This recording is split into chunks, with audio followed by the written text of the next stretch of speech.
One podcast, mining the Magic the Gathering subreddits for salt. This is the Howling Salt Mine.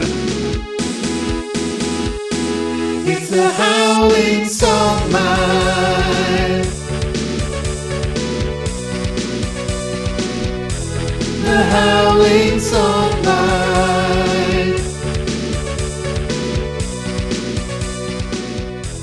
Hey everybody, and welcome to the Howling Salt Mine podcast. I'm your host, Sam, and as always, I'm joined by my one co-host, Mike. Say hi, Mike. Hey. And the reason why Tony isn't here is just because he's not here. He's traveling. He hates us. Yeah, he hates us. He quit the cast. No, he didn't. But we are joined by our special guest co-host, Pat. Say hey, Pat. Hey, everybody. Welcome to the show, Pat. Yeah, thanks very much. We've mentioned you a couple times on this show. Very astute listeners will remember your name from when we talked about your Urza deck. And oh, gosh, yeah. Gosh, I don't know what else we mentioned, but definitely the Urza deck. Yeah, for like the first 4 saltiest cards of the week all showed up in the Urza deck. So we're like, oh yeah, I've seen Pat play this card. He has since come apart, but if we ever do like a battle of the salt, I'll be sure to put it back together. Ooh, oh nice. Man, that would be a reason to open up the old YouTube channel. Mm-hmm. That would be good. Battle for the salt. That'd be amazing. Like you saying the old YouTube channel as if like we used to use it, but it's gone. Breaking the brand new YouTube channel. Yeah, pull the wrapper off the YouTube channel and really get it going. So, Pat, since you are one of our guests, we have this long honored tradition of a single episode of asking our guests questions. And they're very simple. Our first one is, how long have you been playing Magic? When did you get into Magic? Yeah, so I played a lot of Magic back in my high school days. Gate Crash, Dragon's Maze. That era, I played a lot of Limited, a tiny bit of Standard, and just my like high school Magic club. Mm-hmm. But around 2018, I believe it was around the time Iona was banned in EDH, I got into it for the first time. Because a great time to get in. Yeah, I think I literally learned about EDH just from all the discourse about the banning. And I was like, wow, I wish I'd been able to play this deck before it got banned.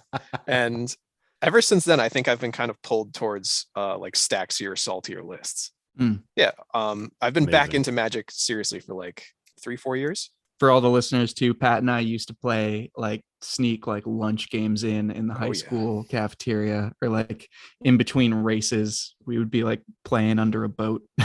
Don't think I want a single one of those games. Boat races? Playing under a boat? Yeah, playing under a boat. No more context needed. None needed at all. No, everyone knows what you're talking about. Yeah, everyone's played Magic under a boat before, and if you haven't, you should try it. Well, your talk about stacks rolls perfectly into our next question that we ask, and that is, what gets you salty? I honestly think the things that make me the saltiest in EDH are just like player behavior things. I play a lot of local games at LGSs and stuff, and the Wild West. Yeah, I honestly just like when conversation is light and the gameplay is like relatively casual unless you're playing for prize support. But in terms of gameplay, I do really hate it when I get targeted just for like the deck I'm playing, especially if it's like a higher power table. Like I'll pull out something like Rurikthar and people will be very upset at me. Shocking. So good. I love Rurikthar. It's great to have you on too, Pat, because we often don't have Tony, Sam, and I, we don't play a lot at LGSs, so it's cool to have kind of that perspective on it a little bit too, because we're definitely missing that experience to some extent. Yeah, for sure. It's a lot of fun, but you definitely meet a lot of colorful characters. Well, I have some posts about some colorful characters. Not really. Oh, wait, shit. I need to say, hey, if this is your first time listening to the Howling Salt Mine podcast, what we do here is we go into the minds of the Magic the Gathering subreddits and we haul out the saltiest posts. We are looking for, all those posts talking about salty moments in the game, and we're bringing them back up in our mind cart and sharing them with all of you. But Sam, how might one describe salt? Oh, so I miss Tony already. That's a great question, Mike. A very unique question as well. One I've never heard. Salt is that frustration that you feel when things aren't going your way, or when you're being unfairly targeted. Maybe someone's dropping down a card that is really screwing over your strategy, and your deck is just becoming null and void, and you're doing nothing turn after turn. Maybe you're mana screwed and you kept a bad keep with your mulligan, and you're just feeling like a doofus, and you're getting salty at yourself. Maybe someone dropped a Thassa's Oracle in a casual game and you're just raging super hard. Salt is all of those things. Salt is when you're getting tilted and frustrated and just kind of, becoming a little bit aggravated at the table. And it's a spectrum too. You can get a little bit salty, or you can be like fully brined, swimming with pickles, getting really salty. All right. Well, why don't you hit us with a post? Let's hear it. I would love to hit you guys with a post. This one comes to us from the EDH subreddit, and this is from user OKChart9320. And if you guys see OKChart9320 on the subreddits, give them an upvote, spread some goodwill. And this post is called, "Is Whining Legitimate Emotional Politics?" That's a good question. Well, I have an opinion already. I do too. And the post says, "Unfortunately, I cannot add a poll on this Reddit, but leave answers and I'll tally myself. Is whining, complaining, crying, winging, etc. a political tool? I've seen these things cast redirect for free without a single mana or even a card. I've seen whining have the same effect as Master Warcraft. I've seen rational arguments do the same, but no one in my group complains about someone pointing out, well, it looks like greater good is the big baddie here. So all in all, is emotional manipulation valid tactics in EDH? Because it certainly seems effective." Oof. What are you thinking, man? I want to start with something that was said towards the end of that post, which was just sort of saying out loud that you view a card as a threat. Is that considered whining to you guys? Like if someone plays a piece of a combo and someone mentions it and says, oh gosh, that's something to watch out for, do you view that as someone as whining? I only think it's whining. It really is all about like kind of this delicate balance of like tone and intent. But I generally think no. I think pointing out a threat is okay. I think this is maybe more like, oh, don't target me. Oh, don't attack me. Like not really a reason. I think the defining characteristic might be there not being a reason for that to be the changed effect or whatever, but it is the outcome someone's looking for. Yeah, I think there's kind of two things that user OKChart9320 is pointing out here. This is maybe too broad of a generalization, but there's emotional politics and there's rational politics, or rational logical politics, whatever you want to call it. And pointing out that there's a bigger threat at the table is an example of that rational politicking. So saying like, hey, looks like greater good is the big issue on the table, could get a spell redirected off of one of your cards or one of your permanents. But at the same time, to this user's point, no one really complains about that. That's just part of the game. But if I was like, I'm not really having a good time and you're targeting me, and that also gets the spell taken off of me, that the end is still kind of the same outcome, but obviously a very different way of going about it. I think this is a place where playing in a play group and playing in an LGS can also be a little different, because if I were playing at a Sunday at a friend's house and maybe we had 6-7 people all rotating in between games, if someone's getting upset in that setting, I think I'm much more likely to take it a little easier on them, even in a competitive setting. Whereas in an LGS setting, I think it is in your best interest to keep your head down and not bring too much attention to yourself, because I've found in most scenarios, the most talkative players get taken out first. Man, I'm screwed. I think that also, like you were saying, Pat, like with the group where I think there's a little more emotional credit, sort of. If someone is, for multiple games getting targeted and they're sort of just expressing like, are you for real? Like, I'm getting targeted again. You might be a little more patient than if it's just this random person at an LGS who's like, I'm getting targeted, where maybe they've had that experience for the last 3 games, but you haven't seen that, you're just in it for this one game. I think it's a valid tactic. As the post says, it sometimes gets your way just the same as rational discussion, but I think it's just way more likely to leave a bad taste in your mouth. And so if your goal is just to have fun, you're risking that. Looking at the title of the post, it says, is whining legitimate emotional politics? And I think that term legitimate is kind of an odd one, because yes, it does work. It is like a valid tactic that you can do, but it kind of brings up the question of like sportsmanship a little bit. Mm-hmm. And, kind of not that people are trying to emotionally manipulate others in those situations. Truthfully, I think when most people are whining, it's very genuine. I think they're feeling a little salty in the moment. Something is not going right. And they're like, man, everything fucking sucks. You're targeting me again. Like, this is bullshit. Like, why aren't you targeting this person or that person? And, it does tend to shape things. And I will definitely do this with our group. If I'm seeing like Tony or Nick having a really bad run of it in a game, I'm not going to kick someone while they're down just because that's my friend right there. But to your point, Pat, at an LGS, it is a very different environment. Maybe one where you're not even really having those conversations. Yeah, I think if you rephrase this headline question to instead, should we be encouraging players to whine as a tactic? Like, I think it very rapidly obviously becomes like we should not encourage players to do that. But sometimes like you just have that, you're just salty and upset and you're going to go for it and you're going to complain. And I think that that's allowed. Like, you can't restrict people's behavior in that way, but I don't think we should necessarily encourage people to seek out doing that as a tactic. Mm-hmm. So what do you guys think for the overall salt rating on this one? I think the real question here is, let's answer the question. Is whining legitimate emotional politics?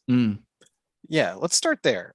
I'm going to go with yes, but I think in almost every scenario, the better way to take it is, especially as someone who plays a lot of decks that often get hated out, if you take someone taking away one of your pieces very well and kind of quietly, I feel like the attention often gets diverted, because in EDH, everyone is playing really cool cards all the time, and someone is eventually going to drop something that takes the attention away from you.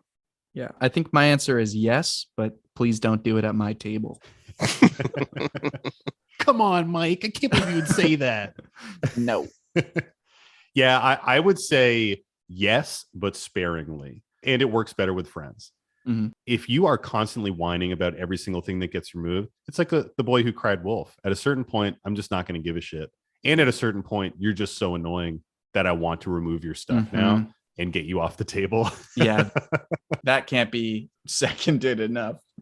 If I know I'm going to get someone a little upset about something, I might just be a tiny bit more likely to remove there. That also goes with friends. Like if Tony's feeling salty and every single time I play a spell, he points out how my board state is so much better than his, I'm gonna go after him every time. Yeah.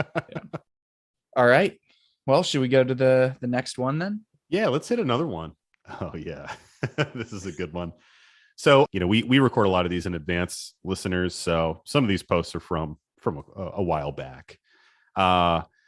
But a few weeks ago, we reached out to the Magic TCG subreddit and the EDH subreddit looking for salty stories. And we got some pretty good ones. And we've been sharing them, kind of sprinkling them in with some of our episodes. And I have one right here that I really liked. And it kind of hits a few different things. So this one comes to us from user OK Cauliflower 7364. If you guys see OK Cauliflower 7364, give them an upvote, spread some goodwill out there. And the comment says, in my salty story, I might be the villain. I was playing in a 3-person commander pod, and each deck was wildly different.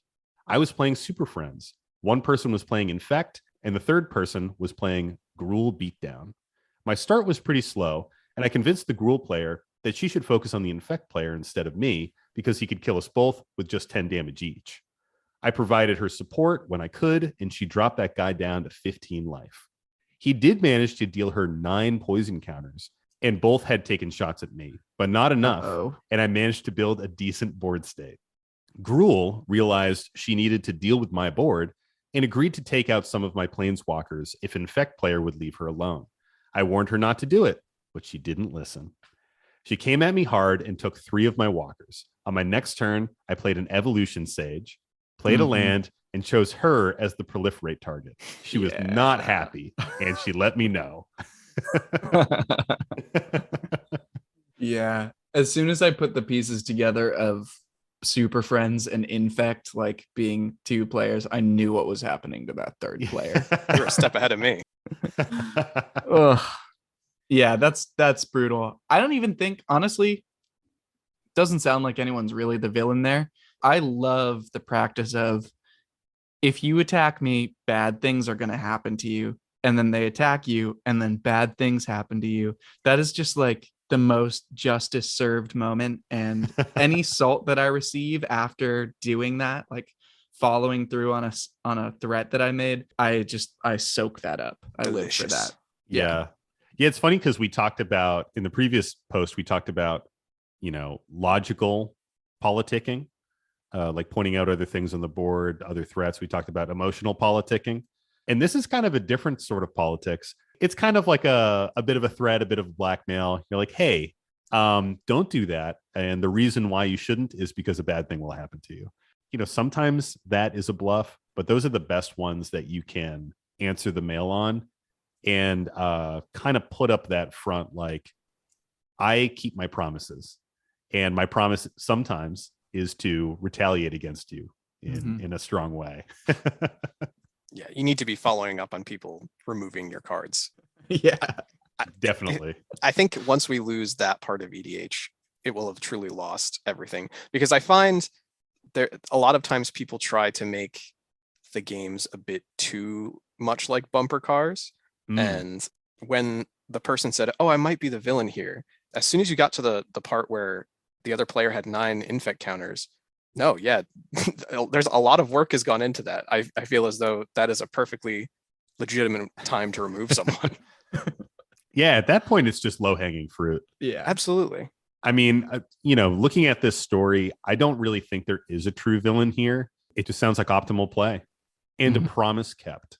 Yep. He saw a line I didn't. Also, you're going to almost always be salty if you die to poison counters. So I think that's just unavoidable on that. Yeah, on definitely. that, the Gruel player. You can't help that. That's still on my bucket list. Haven't died to poison counters yet. I don't think, I definitely have either, but if I had, I would be mad about it. I mean, I think that is also an interesting thing, is that, like, looking at this story, it's not really that salty. I mean, the user here is feeling a little bit of the salt from the Gruel player, because clearly the Gruel player was not expecting to get knocked out in that way. And that can sometimes, if someone is very salty to you, sometimes you look at yourself and say, did I do something that was like salt inducing in that moment? And I think Infect, even at its most benign, is always going to make people salty. There's like a connotation with Infect and poison counters where people think they're broken. People want the rules changed to be like, 15 or 20, whatever poison counters. It's just this very like heated topic where players generally hate it and some players love it and people hate those players. I have this theory that it's honestly somewhat the thematics of it that make people hate poison. Like, I think as a mechanic, people probably wouldn't care, but there's something about getting poisoned that just feels grimy. It feels toxic and like I'm rotting away. I don't know. I think that if it was recast as like joy counters, but then when you hit 10, you died. You died of happiness. You died of happiness. I think people would feel differently about it. Yeah, that might be. I always compare it to commander damage, right? Because it's such a similar mechanic where it's like, hey, there's this other way of winning. You got to get someone to a certain number of points. Usually it's through damage. Obviously, Infect and poison can be applied in other ways. But it just seems like this thing that, like, people don't really complain about commander damage. In fact, it's extremely weak. And Infect, generally speaking, is pretty weak. You have to connect. I mean, you know, someone's dropping Triumph of the Hordes and giving out Trample and Infect. That's obviously going to be powerful, but hopefully the game is over at that point anyways, right? Yeah. Is that really the main difference between commander damage and Infect? Is Infect is more, I think more often than not feels like a surprise win mechanic. Like it will come at you with a line you didn't see, or it will be one-shotting you. Yeah, I think so. Honestly, I think a lot of Infect woes have to do with one particular card, actually two particular cards. One is Blightsteel Colossus. Obviously, a Blightsteel, when that's coming down, it's like massive, it's indestructible, it's got trample, it's got Infect. It can deal enough to you when you still chump it to kill you because it's an 11/11. And then the other one is Tainted Strike. I thought you were going to say Triumph of the Hordes, and I was so ready to piggyback on that and say Tainted Strike is underrated. But I'm so glad you said that. So for those who don't know what Tainted Strike is, it's an instant spell. It costs 1 black, and it simply says target creature gets +1/+0 and gains Infect until the end of turn. So this is a 1 mana instant, and especially in an EDH game, you can pop it out on anyone's creature. You got a 9 damage attacker coming through and about to hit somebody, throw Tainted Strike on them. Now they're 10, it's poison damage, and that player is dead. Like, it is such a gotcha card that I think that between Blightsteel just being OP, expensive, kind of glamorized as this crazy card, and Tainted Strike being this like coming out of nowhere loss, I think that's where a lot of that comes from. The other one, I guess, would be Proliferate, and just slowly seeing your death tick up and come at you. Yeah. Attracts the players, represent. Good old Contagion engine. Yep. Yeah.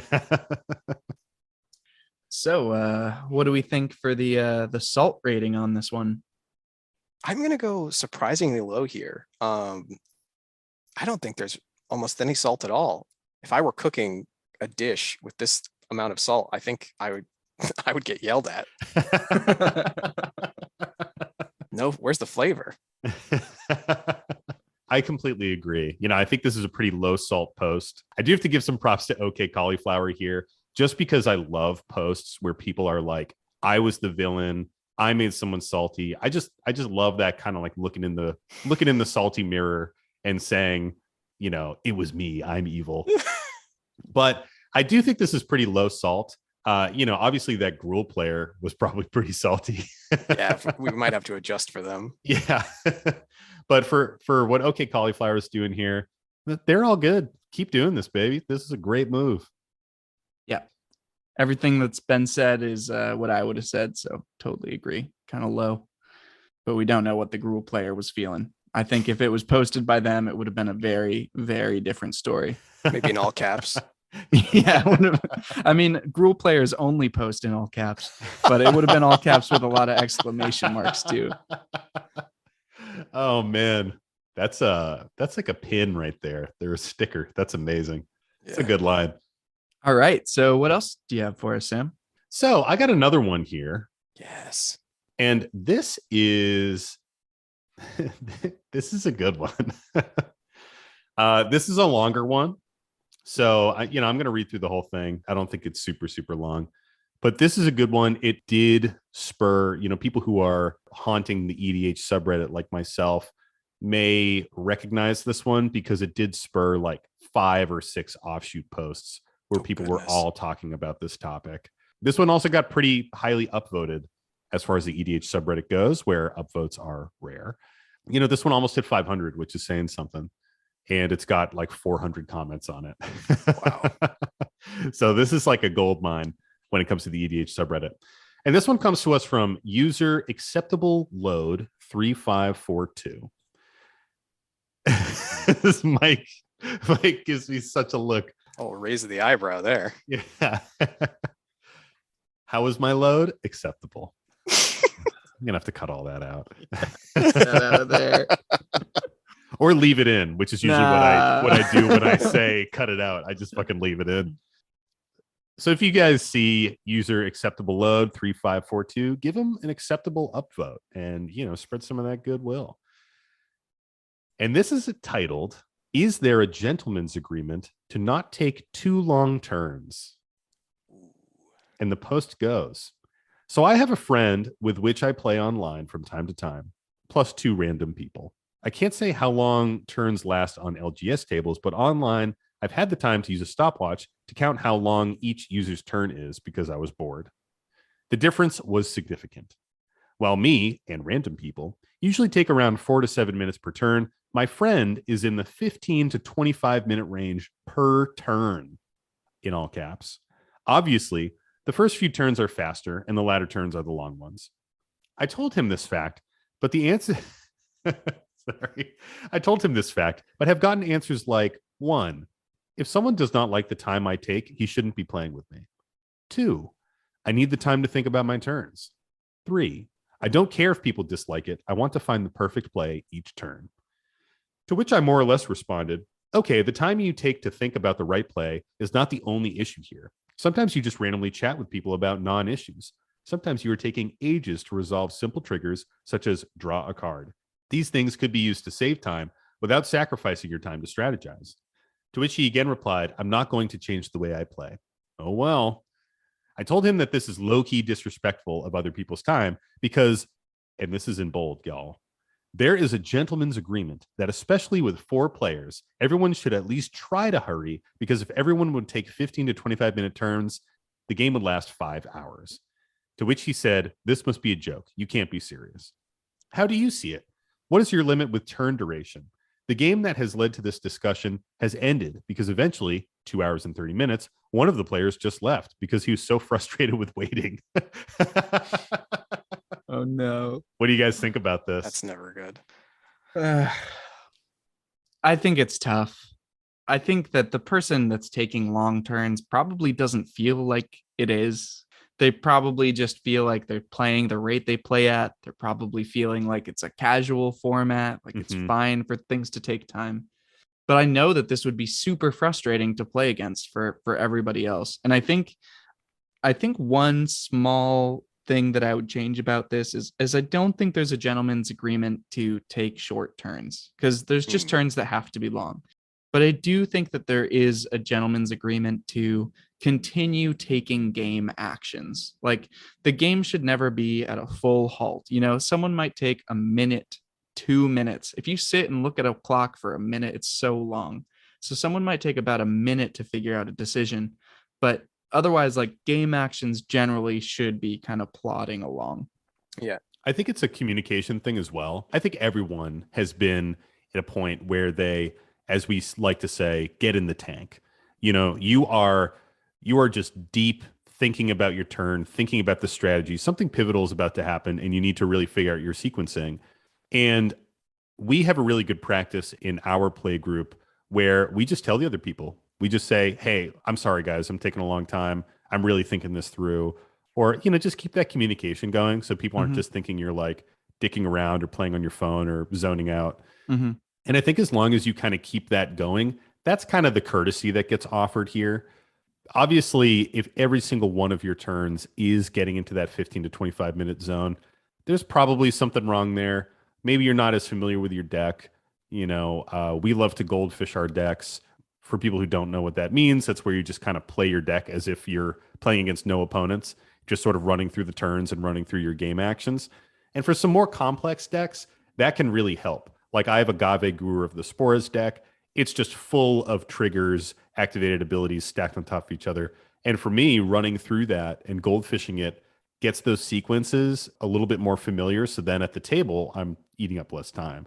So like maybe that's an issue here, but I mean, 15 to 25 is a pretty crazy amount of time. Yeah, I think it's all in what's causing the delays because when I mentioned player behavior is more what gets my salt score up, this is wasting time is way up there on the salt score for me. Like if I am in an LGS and see someone just like doing nothing on their phones, especially on their own turn, oh, that is the worst. And talking to people on your own turn is fine. Hopefully it's not like a long side conversation, but telling people, hey, I'm going to go in the tank for a minute. This is going to be a long turn. I'm playing Joyra. That's fine. Like I've seen a million of those turns. I love to watch them go off. Just be doing something. Yeah, and I think like the point that Sam was making earlier about communication sometimes being really key on some of those things. Like, not only will we say, "Hey, I'm about to go in the tank," but if someone is just sitting there not doing something, we're pretty open to someone just saying, "So what are you going to do?" Like, Yeah. where if we've been sitting there for 2 minutes and nothing's happened, it's, what are you doing? What's your next move? What's your action? Or if we're having a side conversation and it's gone on for a long time, someone will say, "So where are we in the game?" And it's like totally reasonable to just check back in about some of those things. One thing I do want to hop back to real quick is, don't let yourself feel too pressured to go through your turns quickly. Mhm. Because one of the things that has helped me get better at Magic over the last few years has been trying to look through what my line is. What do I think my opponent's line is? Have there been indications that they might have removal? Like, you don't need to rush Yep. through your turn and just play on curve or say, "Oh, I've only got 3 cards in hand. I just want to play something to draw cards." Like, take your time, take a breath, take your turn, but don't stand there for 10 minutes doing nothing.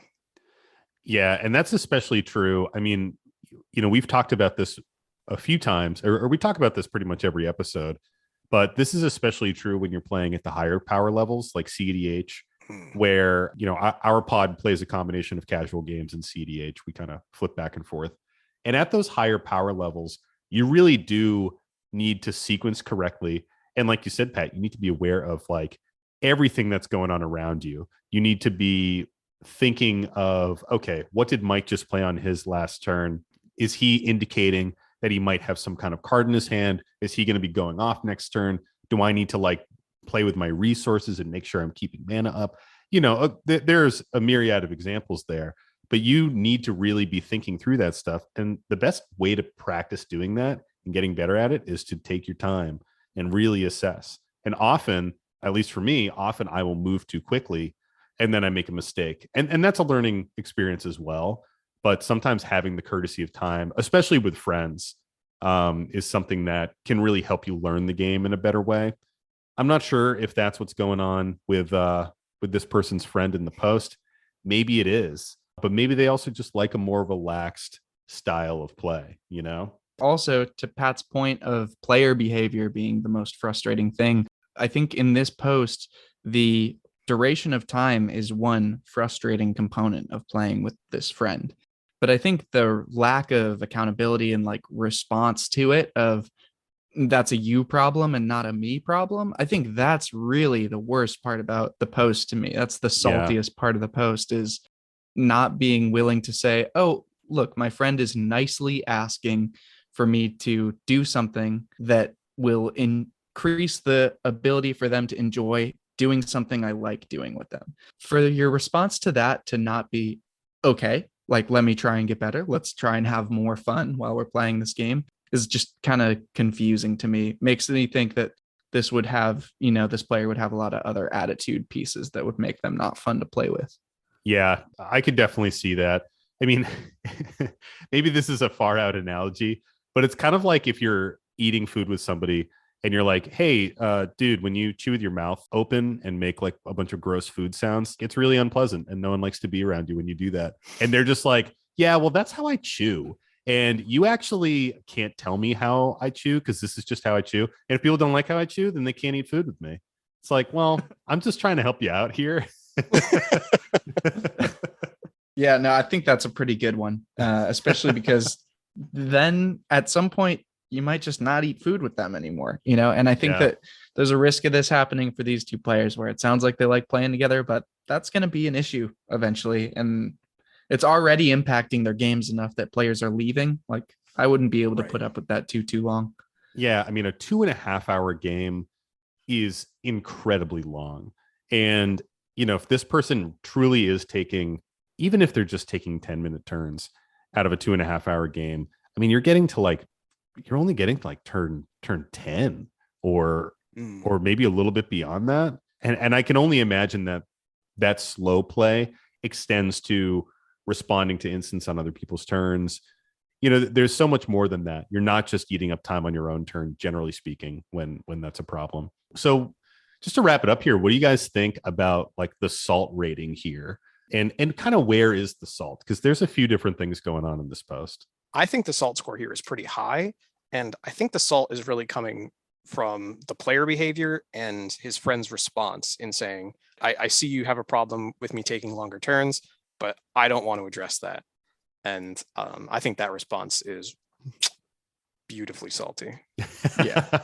Yeah. I think there's a sort of a reflective amount of salt back and forth. It's like, hey, I'm getting upset that you're taking so long. And now I'm upset that you're upset. And now I'm upset that you're upset that I'm upset. So I think the salt is high here. And I know which side I think is justified in having salt as well. Yeah, I mean, I completely agree with you guys. This is definitely a high salt situation.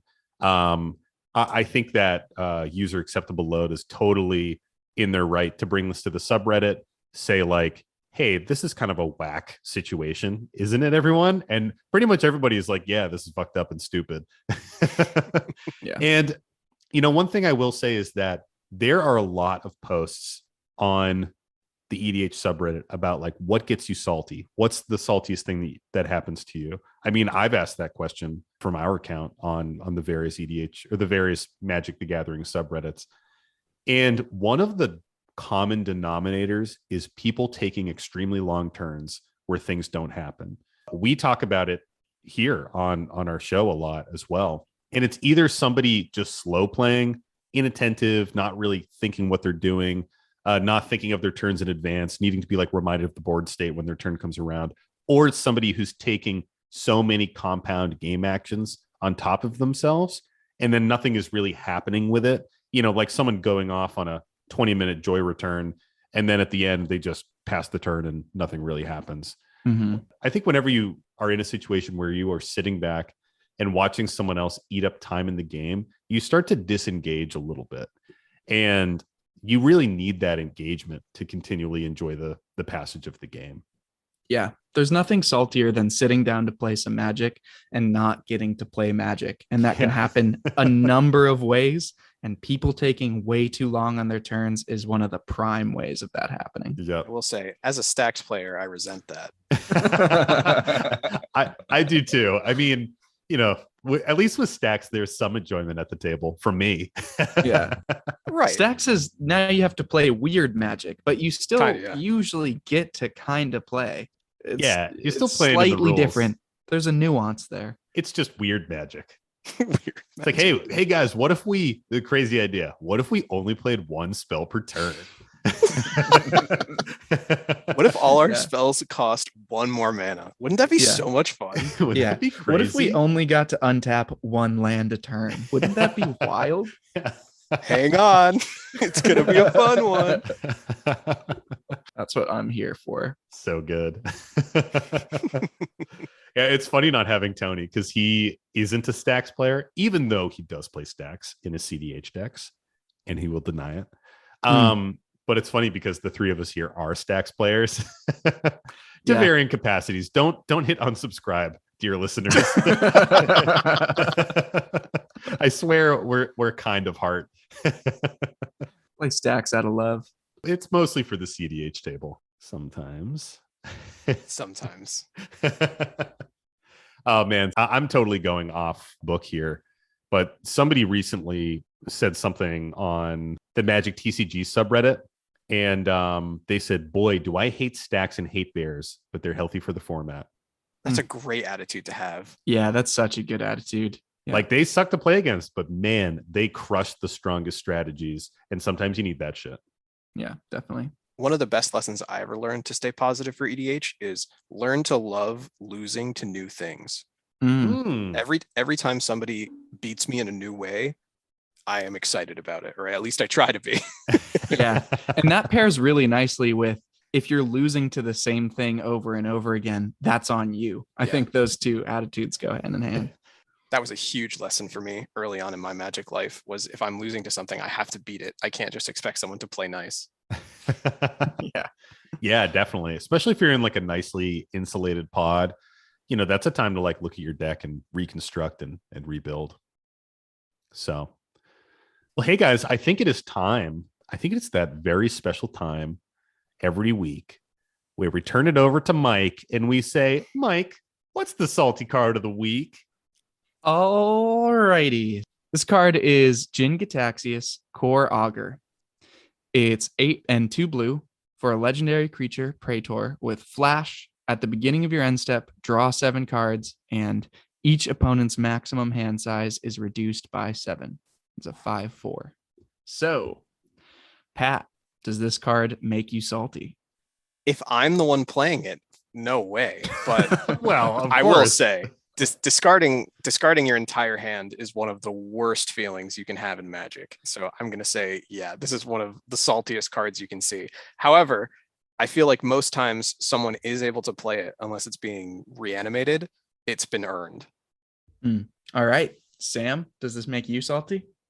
Most definitely. First of all, I forgot that this motherfucker had flash. That brings it up to a whole nother level. Yeah. Granted, if the blue player is holding up like 8 goddamn mana, you Yeah, better 10. expect like 10 mana. 10. You Yeah, better 8 be blue. suspicious. If the blue player is holding up 10 mana, you better expect some crazy shit to come off. But like Pat said, reanimation, man, necromancy is an enchantment you can cast at instant speed and it's fucking 3 mana. And you could like dump this dude out. Yeah, I mean, this is a salty card, 100%. Discard in general just rubs me the wrong way.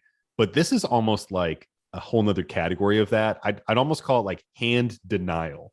You know, Right. It's basically saying you cannot have a hand and you can't maintain that hand turn after turn. It's a pretty unique effect. And also to give the advantage of drawing a fresh 7 for the other player, it's just like, yeah, I mean, that is an extremely powerful effect. I will say appropriately costed, but just the ability to cheat shit in with your graveyard, sneak attack in with Obeka and the turn. Like there's so many ways to get it in and just have that effect stick.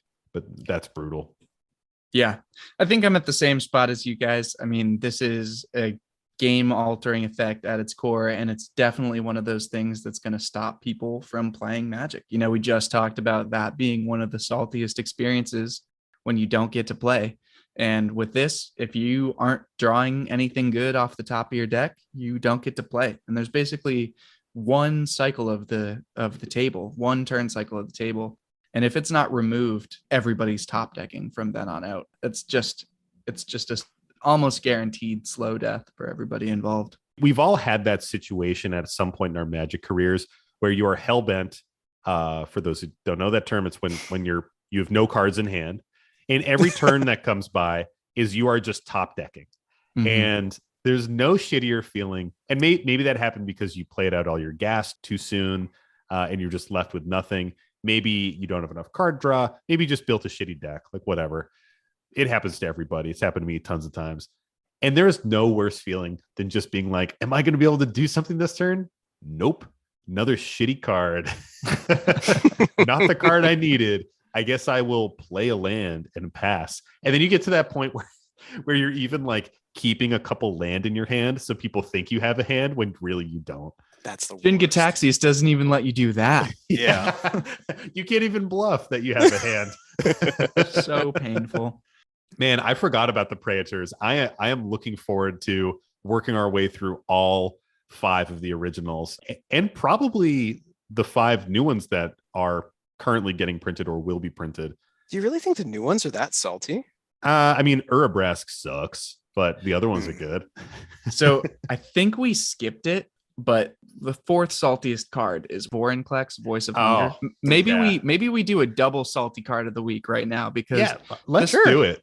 Let's do it. Cool. So this is the other Praetor. We skipped it because the previous episode we had talked about Stasis, Winter Orb, and Static Orb. So which are the top 3, right? Which are the top 3. So I should have grouped in the 4th, but the 4th is Vorinclex, Voice of Hunger. It's 6, 2 green for a legendary creature Praetor. It has trample, and whenever you tap a land for mana, add 1 mana to your mana pool of any type that land produced. And whenever an opponent taps a land for mana, that land doesn't untap during its controller's next untap step.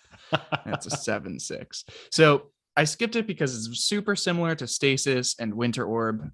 In just then it's basically this land denial effect but Yep. it also ramps you. Yeah, that's the thing, man. Yeah. That's the thing with the Praetor cards. Not only are they a back-breaking effect, they also give out this crazy advantage to the player who played them. Like you're drawing 7 cards a turn. You are tapping for double land. You know, the other Praetors have like insane effects. All the new ones that are being printed, except for Urbrask, you fucking suck. They all have great effects. I mean, it's like pretty crazy. You know, there are some stacks pieces out there that are asymmetrical, right? Like Collector Oof makes it so all artifact activated abilities can't be activated. Karn, the creator, Great creator, correct. is the asymmetrical version of that. That's only hitting your opponents now. You can still play with artifacts as much as you want. So there are these asymmetrical stacks pieces that exist that are already incredibly powerful on their own.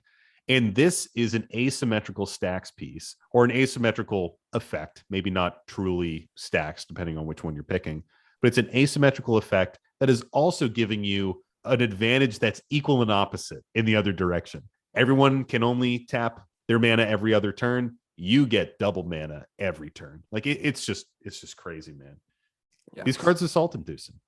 Yeah. And there's something about them just being these big chonky Timmy cards too that honestly normally is a redeeming quality for a card, but for some reason just makes these even worse in some ways. Yeah, they're also just on these big fat bodies that you can like swing in with and not really worry about. They are just truly powerful cards. The one thing I will say is, again, they're very appropriately costed. I mean, these are hard cards to get in. Obviously, you can cheat them in. There are lots of ways to do that. Like Pat said, if you are just straight up paying the mana for it, you deserve to get that effect in because you did the legwork. I think it's sometimes cards like these that have pushed me towards colored deck building. Cards like Jinga Taxis and Vornklex can be cheated out in a lot of ways, and that I think makes them feel the worst. But if you play a mono green deck and you're hard casting Vornklex or you're hard casting your Jinga Taxis in mono blue, hey, have at it, man. It's almost like a win con at some levels. Yeah, on its own. It's like, hey, what are you going to do about this? Well, I think that's it for the salty card of the week. It was a surprise double header salty card of the week. So hopefully, go drink a glass of water because that's a bit of extra salt. But there it is. Hopefully the Magic the Gathering population as a whole doesn't hate our double feature as much as they hated Wizards. Yeah, this episode will come out in black and white, and but the art won't be any better. Oh man, what a lame set that was. Good lord. The only one good thing about that set I will just toss in here is that a lot of the cards from it are super cheap because people don't like them as much. I like the black and white full art lands. Those are pretty nice. I picked up a black and white Thalia for like $2 or $3 less than a regular one. It was crazy. People just hate it. Yeah, people are like, this card fucking sucks. Like, okay. Is this a printing error? Where's the ink? Well, thanks for sticking with us through the whole episode, everybody. This is the Howling Salt Mine podcast. We really appreciate you guys tuning in every week and listening to us just kind of joke around and talk about Salt and talk about this game that we all love. If you guys aren't already doing it, we would really appreciate it if you would follow us on social media, subscribe to our podcast and whatever podcast app you're using. I mean, hey, if you want to go the extra mile, rate us 5 stars, put a little salty story in there. That would be really crazy and dope and amazing. And we would like love that it forever. Yeah. Yeah, we would like that very much. Mm-hmm. Very much. And Pat, thank you so much for coming on our episode and filling in for Tony. Oh, thank Tony you. might be looking for a job, man. Yeah. If he and Nick ever stop killing me in EDH games, maybe I'll be able to take their job. Oh man, we have to talk about that next time you come on. That's such a good salty moment. We definitely got to talk about that next time. Yeah. So again, everybody, to the listeners out there, and you can find us on Reddit. Our username is the Howling Salt Mine. We're usually on the EDH subreddits. Sometimes we cross over into the Magic TCG subreddits. We're posting there weekly, announcing our weekly episodes, usually asking, hopefully, an interesting question to the subreddits. We also have an Instagram. We're the Howling Salt Mine on Instagram. Feel free to follow us there as well. And another thing that we would really love is email us. We have a Gmail account. It's thehowlingsaltmine@gmail.com. If you guys have a salty story, we would love to hear it from you. If this is a story where you got really salty and you want to tell us about something that happened to you, or better yet, a story where you did something dope and cool and you made your friends salty. We also really love what we call salty confessionals, where you did something, you feel really bad, and you just want someone to kind of commiserate with. We are that person for you. I could write a small novel about all the times I was overly salty and felt really bad. And when you do send in those stories to us, as always, we ask you guys to keep it short, sweet, and to the salt. Feel free to send something in that's a little bit more lengthy, but just know that we might have to edit that for time on the show. So guys, do you have anything you want to plug? Pat, do you have anything that we could boost up for you? One very small thing, I guess. Recently, and I say recently, probably within the last month, Ken of Clark Sakashima fame posted a primer template for people to write their own primers on Boxfield. That's awesome. And it's really well made. It has like lots of nice different sections to use.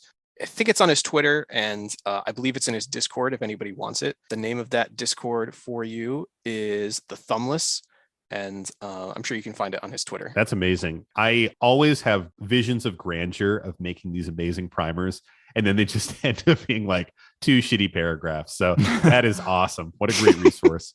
Yeah. I'm trying to write one for Rurik Thar, but that sort of feels like trying to write a novel about like throwing sticks at the wall. It's a pretty simple deck. Yeah. Better be in all caps, though. Yeah, it better be. What about you, Mike? You have anything to plug? Yeah, I'm still streaming. I might be on a break by the time this episode comes out. I'll be on a break all of August, but otherwise, weekdays from 2 to 5 at twitch.tv/SiloTurk. I'm streaming pretty much every day, and it's a good time. I just hit Mythic and Limited for the first time this season, and keep planning on pushing higher to try and get it better numbers. So, I got rated by Nummit the Nummy the other day. That was fucking sweet. So shout out to him. Congratulations. Shout out to him for the raid. I think he left right away, but I appreciated it. So check out his stream too. If you got nothing else to do, he's awesome. Man, he's going to get so big now that we shouted him out. Yeah, now that he's got the shout out from the nice early podcast, he's going to actually get some traction finally. What's an episode or 2 or game nights? Yeah, exactly, right? Josh Lee who? I have to cut that, Pat. We might collaborate with him one day. You never know. He'll listen to our backlog and be like, "What the fuck?" That's also a terrible job of filling in for Tony. Yeah, Tony loves Josh Lee Kwai. He's the biggest JLK fanboy. I do like Josh Lee Kwai. Yeah, he's awesome. We do too. Yeah, they're awesome. So I also have a couple things to plug. The first thing I want to say is, like Mike said, Mike is going to be gone for the month of August. You guys out there in listener land, because of the magic of pre-recording and backlog episodes, you might only miss Mike for a handful of episodes, but we will have a few more guests coming on over the next couple weeks. And, then we're going to get back to the original 3. And I do also want to plug a game store, actually. I want to plug the Battle Standard in East Windsor, Connecticut. My friend Jared runs this store, and I just want to shout him out. He's been super supportive of the podcast, and it's just a dope store. This is a store. He used to have one up in Massachusetts, and this is where me and all my friends would get together and play tabletop miniature games, because we're super, super cool. We're that type of nerds. And this is also where I fell back in love with playing EDH and really got back into Magic in a major way, and just met a ton of my closest friends. So it's a super fun store. It's a really great community there. And, if you're in Connecticut, swing by and check it out. It's just a great shop to play. And if you're into tabletop miniature games, he's got some dope terrain tables, like really, really nice ones. It's just beautiful stuff. And Jared himself also is just an amazing miniature painter. And he does custom models and stuff. It's definitely something to check out if you are into that kind of stuff. I second that from the bottom of my heart. I learned about the Battle Standard a few years ago, and I just went there a few weeks ago to pick up a copy of Allosaurus Shepherd. Support our local game stores. Hell yeah. They have some great t-shirts. I bought a few of their t-shirts. Yeah, it's a great store. Jared's a super good guy. The crew there runs deep, and it's just a really fun community. Anywho, thanks again, everybody. We will see you next week. And as always, stay salty. And don't forget to draw an additional card during your draw step. It's the howling song night.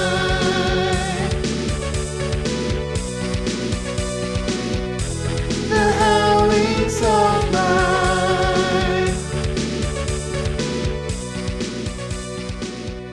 Yeah, you guys have a good format so far. Thanks, Nice and man. bite-sized. Thanks, dude. If we can just put everything nice Pat says as like the first 10 minutes of that. You need me as like those. My girlfriend doesn't mind listening to this. Yeah, Let's have a nice format. have that on like the front of the VHS box at Blockbuster. Wow, he doesn't Girlfriends mind. don't mind it. Don't mind.